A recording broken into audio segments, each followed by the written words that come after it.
Welcome to the Gospel Minded Momma Podcast. I'm Anna Marti, your host, and I'm so glad you're here.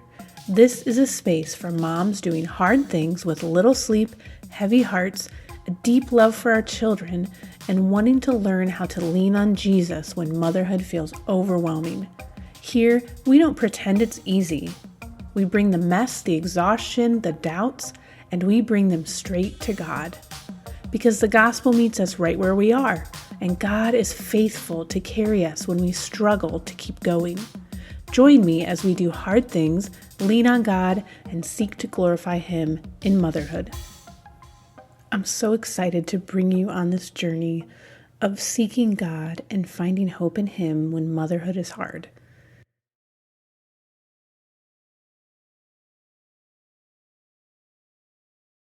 And I'd like to share with you a story about when motherhood has been hard for me recently. I just had my 5th child. Now I have 4 boys and 1 girl, and all of my other pregnancies and journeys with the kids were more similar, and this one was a little bit different. And I've never experienced what I'm about to share with you until this, my 5th kid. I was getting ready to nurse my son, and I knew that it was about time for me to nurse him. For those of you that have done breastfeeding, when your milk starts to come in and you're just ready, you know that it's time to feed him. Well, this time I was getting ready to feed him, and I started having these weird thoughts, like thinking, oh my word, something terrible is about to happen. I'm going to die, or something's going to happen to my husband, or I'm not really sure what I should do. Maybe I need to text him and have him come home from work. This was the first day that he went back to work after my son was born, and it had been a little over 2 weeks postpartum. And this was just such a weird feeling. Never had it before. It was like I was having a panic attack. And then I thought, I'm going to try and feed him and just see what happens. So I started feeding my son. And then it was the weirdest thing that once never happened to me before. And I was like, well, that's weird. Wonder what's going on. I just didn't really know what to do.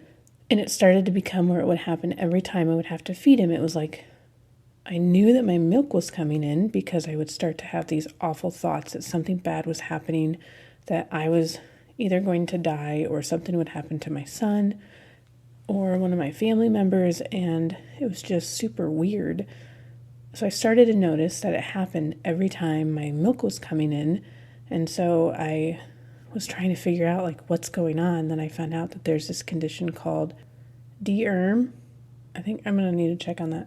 I'll talk about that more in another episode that I'll dedicate just to that. But I wanted to share this story that I'm sitting on the couch trying to feed my son, having all these thoughts of impending doom, not really sure what's going on, trying to cry out to God, saying, I can't do this. I don't know how to do this. I need help, and I feel numb, and I'm stuck. God, please help me.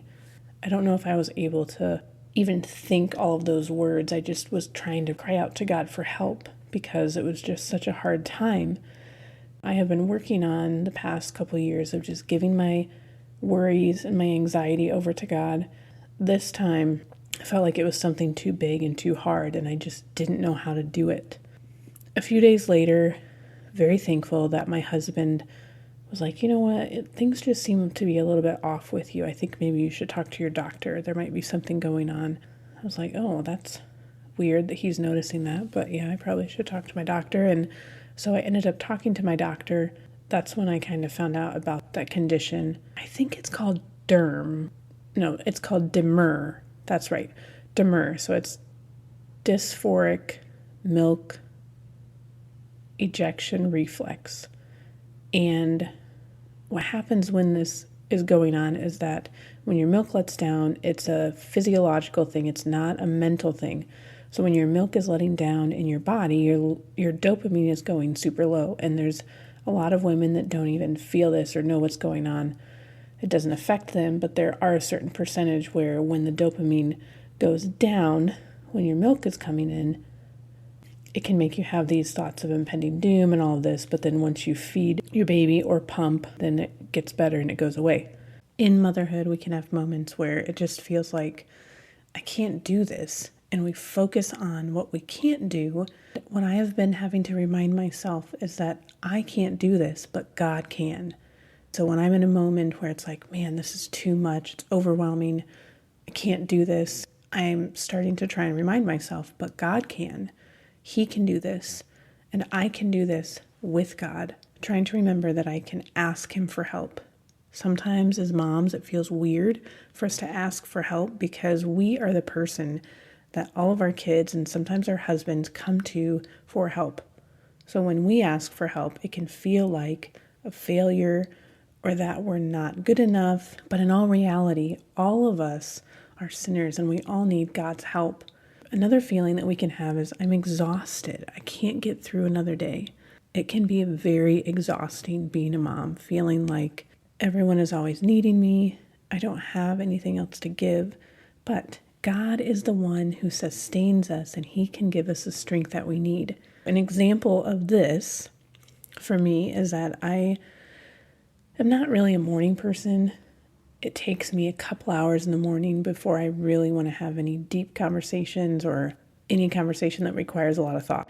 So I have found that if I am able to be up and awake for at least an hour before any of my kids come downstairs, that I have a better day.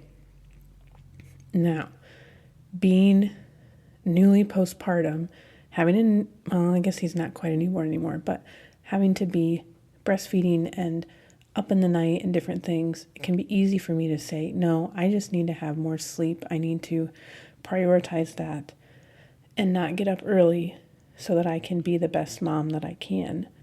Something that I started doing is asking God, can you please help me get up in the morning? Can you help to wake me up? Because it's been a struggle. There were times where I would just not be able to get out of bed because I was so tired. And I think some of that was postpartum depression because I've dealt with that. Also, I just felt exhausted. So I've been praying and asking Him, God, can you please help me to get up in the morning? Can you get me out of bed? Like, I will set alarms and I still can't get out of bed. But when I ask Him to help me get out of bed, to get up early, and to not get as overstimulated, trust me, I still get overstimulated, but it's usually not as bad if I have that time in the morning. He has been faithful. And one of the things that's kind of cool is that my son will need to get up to eat between 4 and 5. And I found that if I get up to feed him and go back to bed, then I'm usually stuck in bed until like 9 in the morning. And it's really hard for me to get out of bed. So I've just been using that to then stay up and go about my day. And I'm very thankful that God has been helping me to do that. Now, sometimes I will need to take like a 20-minute nap in the afternoon or just rest a little bit. But I've been very thankful that God has been faithful and He has been helping me to get up in the mornings. I often can learn a lot from other people's stories. And so that's why I want to share some of my stories in motherhood with you. But I also want to make sure to share with you some verses from the Bible that have been encouraging to me and pray that they will encourage you as well. So I would like to read from Psalm 139. I'm not going to read the whole chapter, but I'm going to read a big chunk of it. Psalm 139, 1 through 16. O Lord, you have searched me and know me. You know when I sit down and when I rise up. You discern my thoughts from afar. You search out my path and my lying down and are acquainted with all my ways. Even before a word is on my tongue, behold, O Lord, you knew it altogether. You hem me in behind and before, and lay your hand upon me. Such knowledge is too wonderful for me. It is high, I cannot attain it. Where shall I go from your spirit? Or where shall I flee from your presence? If I ascend to heaven, you are there. If I make my bed in Sheol, you are there.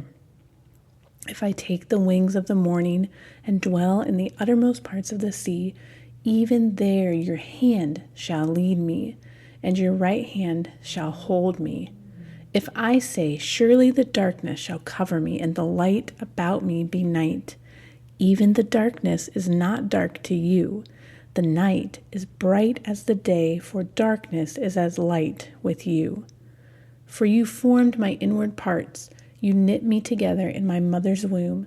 I praise you, for I am fearfully and wonderfully made.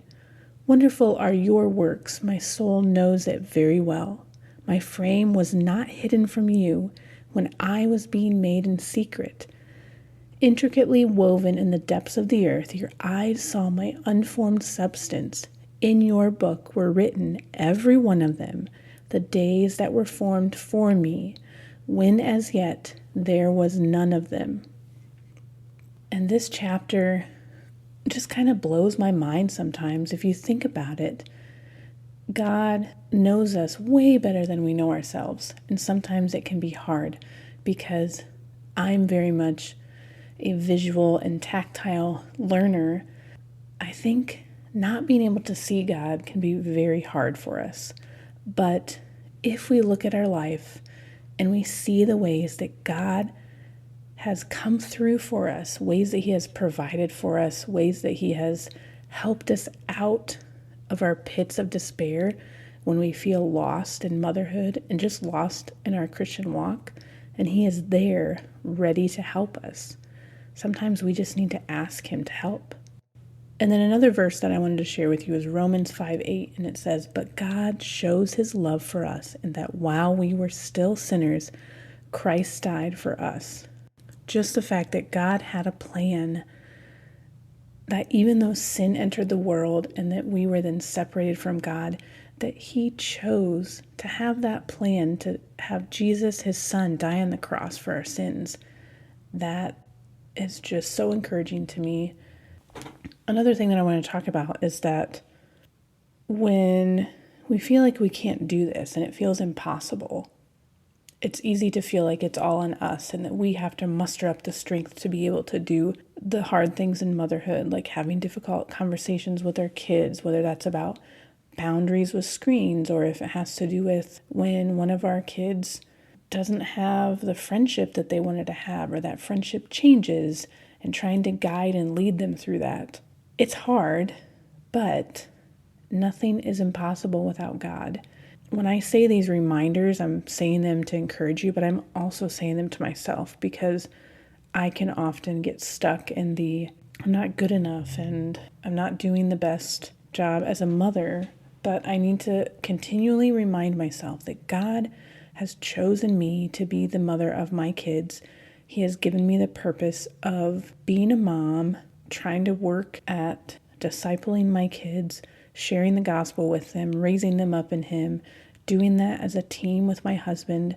And these are some of the most important things that I can do. Ultimately, I am to have a relationship with Him and have a relationship with others and to disciple the kids that He has placed in my care, and trying to be content and fulfilled that is what God has called me to do. Some days can be difficult and can be easy to compare ourselves to other people and see other moms, and maybe we are a mom that stays at home and we see a working mom and we think, man, they've got it easy.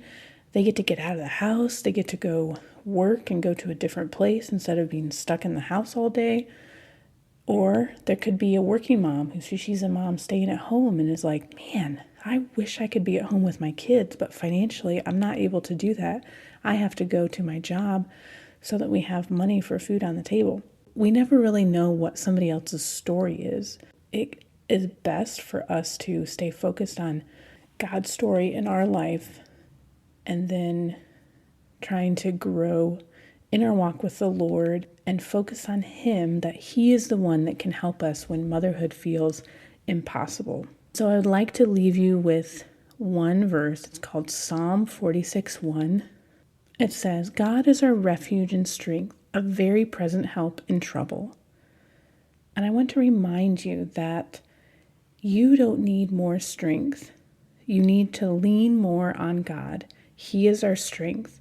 And remember that He is strong when you feel weak. Thank you so much for joining me today. I pray that you were encouraged. I'd like to take a moment to just pray for you and for this upcoming week. Dear Lord, I just thank You for each and every mom who is listening right now. You know what their needs are. You know their struggles. You know what they're going through right now. I pray that you would encourage the moms out there that you are their strength and that you will be the one that gets them through each day. Not watching another show, not having certain foods, not getting that coffee. You are the one that gives us the strength that we need for each day. Pray that you would remind us of that and that you would be glorified throughout our week. In Jesus' name, amen. All right, well, if you enjoyed this podcast, if it was encouraging to you, I would really appreciate it if you could give me a review. I don't really like having to say that, but this is the way that the podcast can get out to more moms and that more moms can be encouraged. And so I would really appreciate that you would do a review and that you would put your heartfelt words into that review. And if it was encouraging to you and you have a friend that needs encouragement, share it with another mom. I'm just so thankful that you took time to come and listen to this. And I pray that God would use my words to encourage you. Before you go, I want you to hear this. You are not failing, you are not forgotten, and you are not meant to do this alone. Whatever hard thing you're walking through today, God sees you and His grace is sufficient for you. May you feel the nearness of Jesus as you step back into your day, and may His strength meet you exactly when yours runs out. Until next time, keep showing up, keep leaning on Him, and keep choosing joy.